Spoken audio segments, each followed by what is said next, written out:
pemberian bantuan sembako bakti sosial kami ini dengan memberikan bantuan sejumlah kurang lebih 250 paket. Mudah-mudahan ini bisa membantu meringankan Bapak-bapak dan Ibu sekalian. Kalau menyelesaikan persoalan mungkin tidak, tapi membantu meringankan Bapak-bapak dan Ibu sekalian.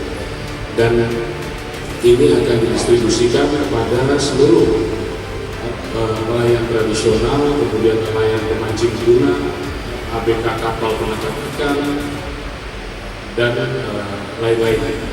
Harapan kami ini bisa membantu meringankan, menambah semangat Bapak-bapak dan Ibu sekalian untuk melaut, untuk berharap berdoa kepada Tuhan Yang Maha Kuasa semoga mendapatkan berkah dalam kegiatan sehari-hari. Terima kasih kepada Bapak Kapolda Gorontalo yang telah memberikan satu bantuan kepada masyarakat bagi pantai di kampung. Terima kasih. Terima kasih Kapolda Gorontalo yang bantuan. Dengan baik ini, ya kami sangat bersyukur untuk para nelayan. Ini sangat bermanfaat untuk kami para nelayan.